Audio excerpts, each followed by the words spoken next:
안녕하십니까. 2019년 11월 26일 마감 방송 시작하도록 하겠습니다.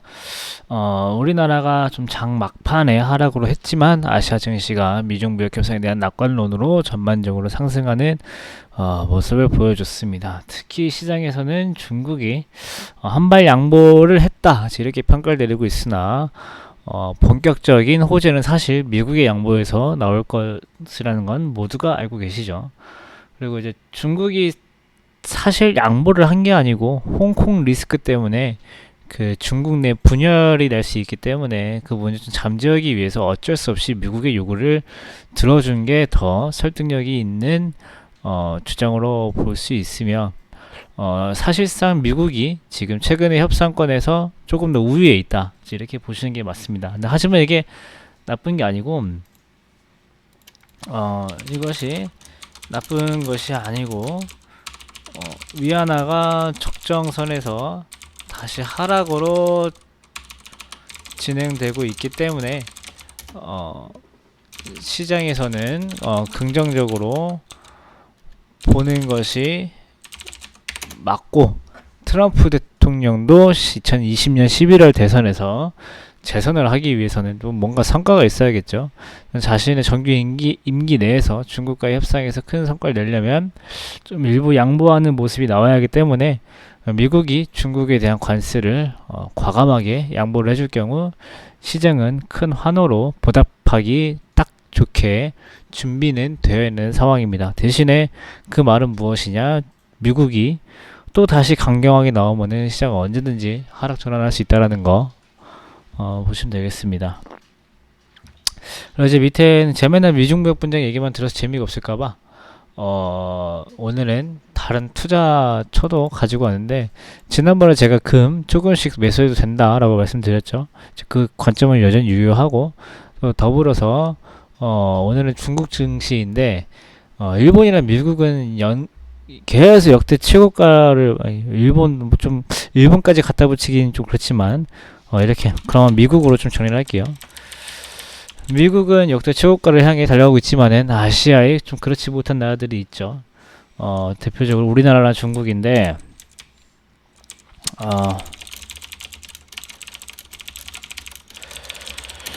최근 중국의 경제 성장률이 지속적으로 떨어지고 있죠. 근데 떨어지고 있는 게 5.8.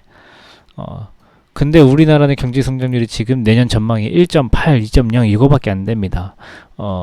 근데 중국은 경제 성장률이 계속 떨어지고 있다고 증시도 조정을 받고 있는데, 사실 경제 규모라는 게 커지면 커질수록 경제 성장률은 떨어질 수밖에 없는 게 현재 거시 경제의 구조입니다. 그래서 미국도 사실 2.5, 2.7, 2.8, 3 이 정도밖에 성장할 수가 없죠.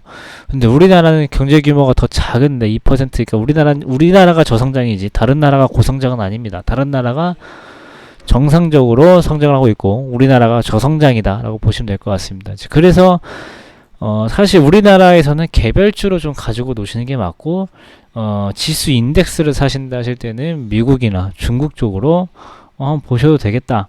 또 중국은 지금 채권을 계속 발행하면서 위안화 절하는 맞고 절상을 하면서 유도를 하고 있지만, 그러면서도 금리를 낮추면서 환율은 적정하게 유지를 하고 유동성은 늘리고 또 경제 성장률도 문제가 없고, 그래서 제가 봤을 때는 중국 증시가 또 흐름도 괜찮고 중국 증시도 한번 직접 투자해 보시는 것도 괜찮은 시기다 라고 볼 수 있을 것 같습니다. 여기 차트 한번 보시면 상해 종합 지수 차트인데 일단은 여기 이 부분에서 지지가 나와야겠죠.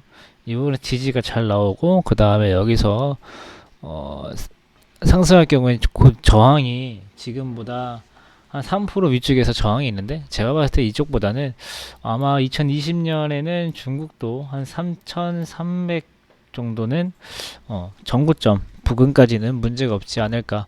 사실 코스피가 더 어렵습니다. 중국 증시보다 판단하기가요. 코스피는 하도 박스권이 길어지고 아까 말씀드렸듯이 저성장이 이어지고 있기 때문에 그런 거고, 우리나라에서 개별주 하시면서 다른 거 뭐지 ETF 같은 것도 투자하시는 분들은 추가적인 도움이 좀 되셨으면 좋겠습니다. 오늘 지금 미국 선물이 고점 뚫고 막 올랐다가 다시 좀 반납을 하고 있는데 분명히 지금 또 어디선가 안 좋은 뉴스가 좀 나온 것으로, 안 좋은 뉴스까지는 아니지만은 조금 더 어제 이 발언에 대한 회의감, 이제 이런 것들이 또 있을 거예요. 이제 그런 것들도 또 정리되는 대로 바로바로 이제 말씀드릴 거고, 또 이제 홍콩의 이제 구의원 선거가 끝났잖아요. 이제 거기에 대해서 캐리람 장관에 대한 언급들, 이제 이런 것들이 시장에 영향을 줄 수 있으니까 아직까지는 시장에 환호하면서 매매할 것이 아니고 조금 더 지켜보면서 매매하시면 되겠습니다.